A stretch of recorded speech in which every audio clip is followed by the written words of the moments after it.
Olá, o Visão Parlamentar é com um deputado que não é novo na política, porque nasceu num berço político, o deputado Pedro Neto, do PSD, que tem uma experiência na vida pública e chega à Assembleia Legislativa no seu primeiro mandato, mas já com uma bagagem de atuação política e na administração pública, não é, deputado? Como é que foi essa vinda à Casa de Leis? Bom dia, Glaucia. É um prazer estar aqui com você, com todos os nossos amigos telespectadores. Olha, eu venho nesse mandato, em primeiro lugar, com muita vontade de trabalhar. Nós estamos aqui no terceiro mês do mandato, né? E, embora eu seja um novato com mandato parlamentar, a minha vida pública e a minha vida política, eu, na verdade, tenho buscado construir ela já há algum tempo. Eu tenho 42 anos de idade. E durante algum tempo eu já trabalhei na coisa pública. Fui secretário de Desenvolvimento Econômico adjunto do governo do estado em 2014. Nos últimos 5 anos e 3 meses eu fui secretário de Finanças e Planejamento do município de Campo Grande, num momento muito difícil da vida política, econômica e social de Campo Grande. Então foi uma imensa responsabilidade para mim e que nós fizemos um trabalho. E eu acredito que depois de um certo momento que você acumula algumas experiências, isso te permite te dar um outro passo, dar um outro salto e você fazer a construção de uma carreira política que tenha solidez.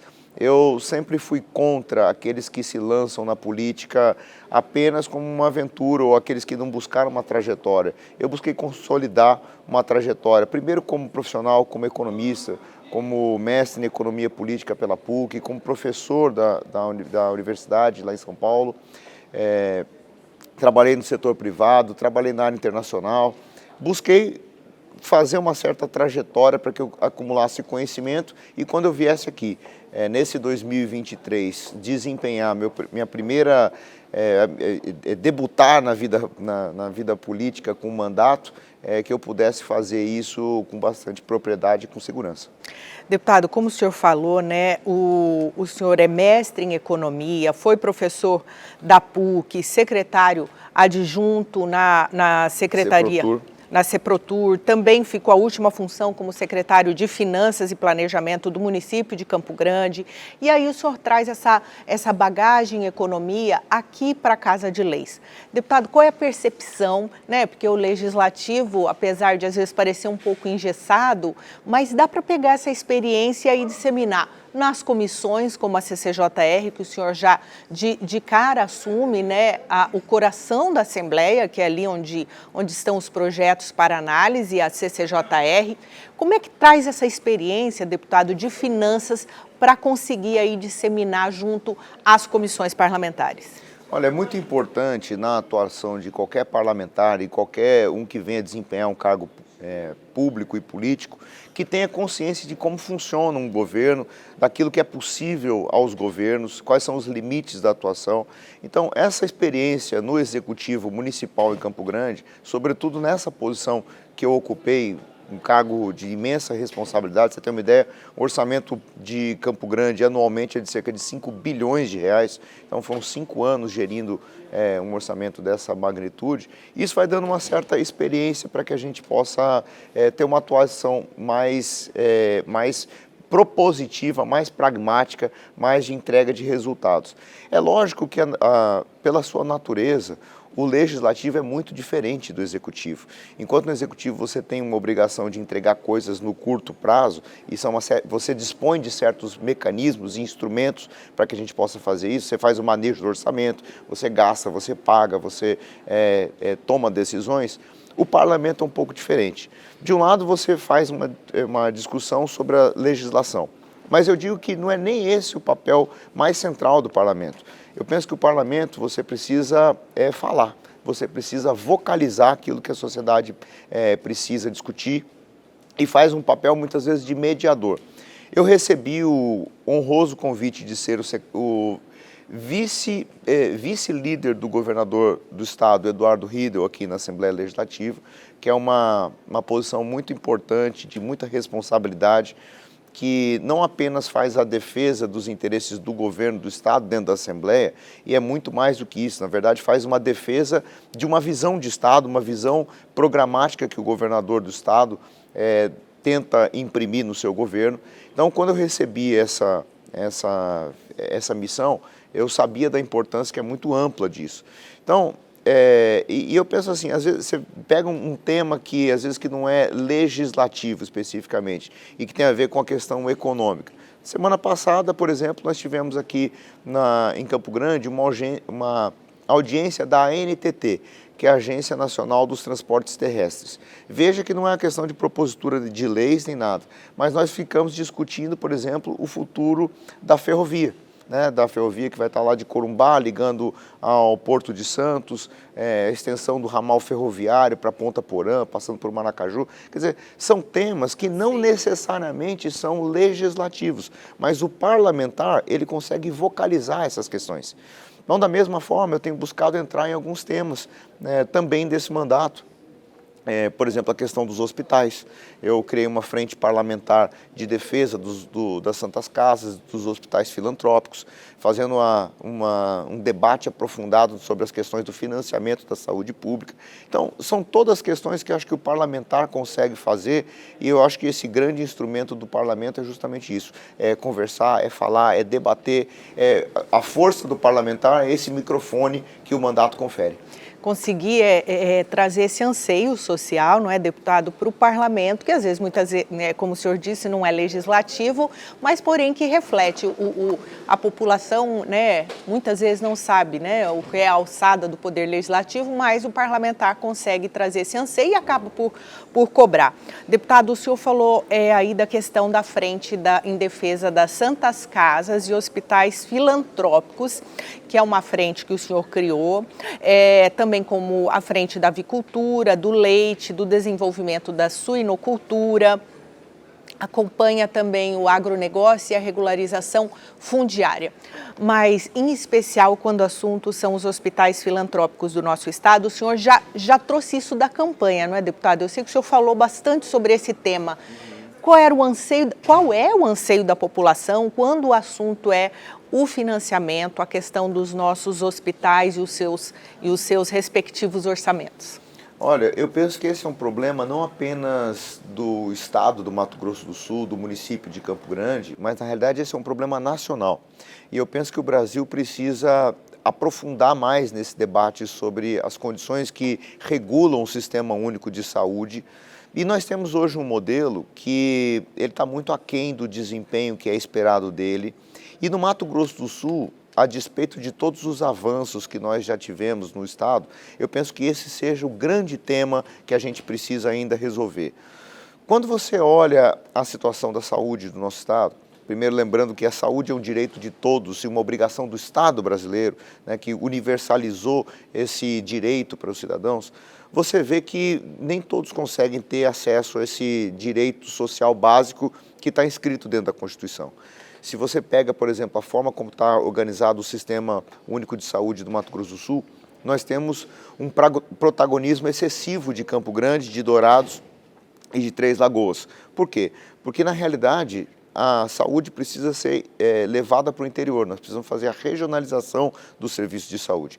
Só a Santa Casa, por exemplo, de Campo Grande, que é o verdadeiro pilar de sustentação do SUS, ela responde sozinha por 1/3 da produção ambulatorial e hospitalar do nosso estado. Então, você pega que você tem alguns hospitais e alguns centros urbanos que estão sufocados muitas vezes com uma pressão por serviços de saúde e nós não conseguimos dar vazão aos imensos problemas que nós temos no nosso estado. Por exemplo, você pega cirurgias eletivas, você tem uma fila muito grande de cirurgia, seja a cirurgia ortopédica, ombro, joelho, quadril, coluna, pescoço, o chamado trauma ortopédico eletivo, cirurgia bariátrica. Você quer fazer uma cirurgia bariátrica, você não consegue, não tem, a fila é muito longa. As pessoas têm que muitas vezes judicializar para ter acesso àquilo que é seu direito. Muitas vezes no interior você não consegue acesso a uma consulta com um especialista, você não consegue um exame de maior sofisticação, você não consegue um medicamento, às vezes, de alto custo, aqueles que não estão na RENAME, que é a Relação Nacional dos Medicamentos, que estão inscritos dentro do SUS. Então, esses são problemas que são corriqueiros, não só no nosso estado, mas no Brasil como um todo. E, ao mesmo tempo, como é que você resolve esses problemas quando você olha para os hospitais e você verifica que a situação econômico-financeira deles é de ruim a péssimo? Você pega, por exemplo, só o caso da Santa Casa, que é um caso que eu conheço bem. Nós temos um endividamento da Santa Casa com bancos, principalmente bancos públicos, da ordem de 500 milhões de reais. Nós estamos falando de R$500 bilhão de dívida da Santa Casa. E quando você apura receita e despesa dentro do mês, você vai ver que é um hospital que está com déficit, ou seja, a despesa é maior do que a sua receita, em cerca de 7 a 8 milhões de reais todo santo mês. Então, o que está acontecendo? Nós temos um sistema público que está dependendo dos hospitais e os hospitais estão quebrando. Agora, não basta apenas esses hospitais virem e exigirem do poder público mais recursos, mais aportes, seja do governo do estado, seja do município, seja da União. É lógico que é necessário fazer a recomposição desses orçamentos. Mas, por outro lado, nós precisamos fazer uma discussão, e aí é importante trazer esse tema para a Assembleia Legislativa, que é a questão de você exigir certos indicadores de gestão. Você pega, por exemplo, esse contrato da Santa Casa, um contrato superior a 350 milhões de reais por ano. Dependendo, quando você pega as emendas e outras fontes de recursos, chega a quase 400 milhões de reais. Ora, um dinheiro preponderantemente público, 98% do recurso lá da Santa Casa pode ter certeza que vem de recursos públicos. É natural que o poder público vai exigir desses hospitais certos indicadores. Vou contar uma coisa que é natural hoje em dia e que no passado não era, que eu gostaria de trazer para essa discussão. Você pega, por exemplo, o Portal da Transparência. Não tem nenhum município hoje no Brasil que não tenha um Portal da Transparência. Não tem nenhum poder, seja o legislativo, seja o judiciário, que não vai ter um portal onde vai ter todos os pagamentos feitos para pessoa física, para pessoa jurídica, por CPF ou por CNPJ, a qualquer título, os seus aditivos, os contratos. Então, essa é uma obrigação de transparência de todos. Os hospitais não têm essa obrigação e gerem recursos públicos. Então, o que nós estamos fazendo aqui dentro de uma discussão? Que nós possamos criar uma espécie de um marco regulatório, que de um lado nós possamos exigir dos hospitais profissionalismo, indicadores, desempenho, transparência, compliance, e que de outro nós possamos criar mecanismos e salvaguardas para protegê-los e principalmente recompor os seus orçamentos. Você pega, por exemplo, coisas que são distorções e que a mim são claras essas distorções, mas que não obstante não está na lei. Você pega, por exemplo, se alguém fornece bens para a merenda escolar para o poder público, se alguém aluga um imóvel para o poder público, se alguém fornece software, ou contrata um serviço de publicidade, ou se contrata uma empreiteira, todos esses contratos têm reajustes anuais por índices de inflação, como, por exemplo, o IGPM, como, por exemplo, o IPCA, ou outro indicador. Os hospitais não possuem. Então, o que acontece? Se você deixa um contrato sem recomposição anual da inflação, que são coisas simples e corriqueiras, que todo mundo estabelece como norma para a contratação, basta passar 1, 2, 3 anos sem reajustar o contrato, que o contrato perde valor real e os hospitais vão entrando em dificuldade financeira. Então, são elementos básicos que nós estamos tentando trazer para o debate. E nessa frente parlamentar, nós estamos discutindo isso tudo. Hoje mesmo eu tenho uma reunião, eu e a frente parlamentar, com alguns hospitais e a Federação das Santas Casas e Filantrópicos, junto com o secretário de Estado de Saúde, o secretário Maurício Correia Simões, e nós vamos apresentar os elementos que nós estamos pensando para fazer desse marco regulatório, que é uma coisa inovadora. Então eu penso assim que o parlamento tem sim condição de resolver, mas nós temos que fazer um amplo debate, nós temos que construir com o executivo e não adianta só vir um texto que vem aqui do legislativo. Nós temos que construir com a sociedade, com os hospitais, temos que construir com o legislativo e temos que construir com o Executivo, com o Governo do Estado. Essa é a nossa missão. A questão dos hospitais é bem ampla, né, deputado? Eu acredito que deve, se acontecer realmente a busca desse marco que o senhor tanto anseia também, é uma discussão até nacional, né, que pode chamar o NALI, porque eu acredito que outros estados devem passar pela mesma questão, né, pelos mesmos problemas e devem também estar com vontade de resolver essa questão. Com certeza. Esse é um assunto que está sendo observado, inclusive em caráter nacional. A Associação Nacional das Santas Casas está acompanhando a experiência que nós estamos aqui no Mato Grosso do Sul. É lógico que é muito ainda preliminar esse trabalho e, na realidade, nós ainda não temos certeza do êxito, mas nós temos alguns elementos de debate. Eu sempre fui contra aquela ideia de que as soluções do Mato Grosso do Sul estão apenas, né, em Brasília, porque muitas vezes quando vão se debruçar com relação a esse problema, falam, mas o problema do SUS é um problema nacional, né? Você pega, por exemplo, a tabela SUS, que vai remunerar os hospitais e os prestadores de saúde, não é reajustada há mais de 15 anos. Né? Então, ela é muito defasada. Então, são problemas que teriam a sua solução em Brasília. Agora, eu sou contra essa ideia de que a gente tem que ficar a reboque ou daquilo que vem de Brasília ou aquilo que vem de fora do Brasil, né? Quando na realidade nós podemos sim, nós como sociedade sul-mato-grossense, nos organizar e estabelecermos as soluções aqui, porque nós temos um estado próspero, nós temos um Mato Grosso do Sul que está decolando, é um estado que tem rumo, que tem sentido, que tem projeto, que tem governo, é um estado que no último ano cresceu 8% de média de crescimento econômico do PIB, que é o Produto Interno Bruto, na última década.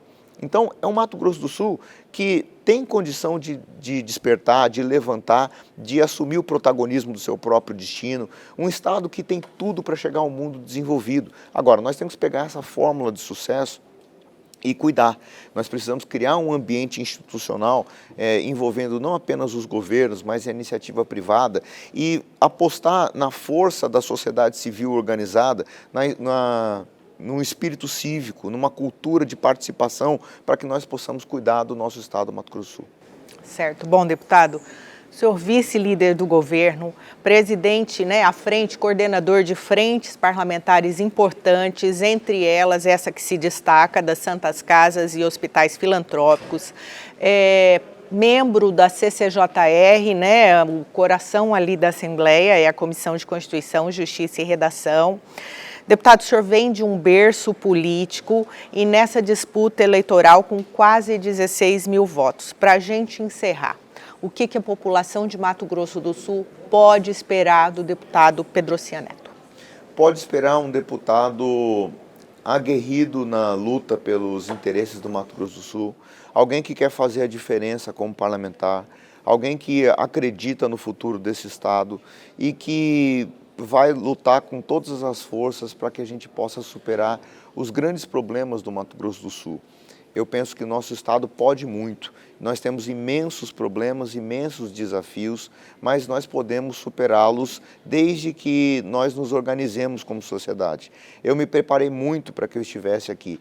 Tenho muito orgulho dos meus quase 16 mil votos e eu quero poder trabalhar não apenas para aqueles que votaram em mim, mas sobretudo para as pessoas que não votaram em mim. Eu quero trabalhar para que essa geração possa ter sucesso e que esse nosso estado, que é jovem, possa chegar à maioridade desenvolvido, porque nós amamos muito o Mato Grosso do Sul. Obrigada, deputado. Obrigado. Nós ficamos por aqui. O Visão Parlamentar entrevistou o deputado Pedrocian Neto, do PSD. Continue acompanhando a nossa programação e também pelas nossas mídias sociais. Até o próximo.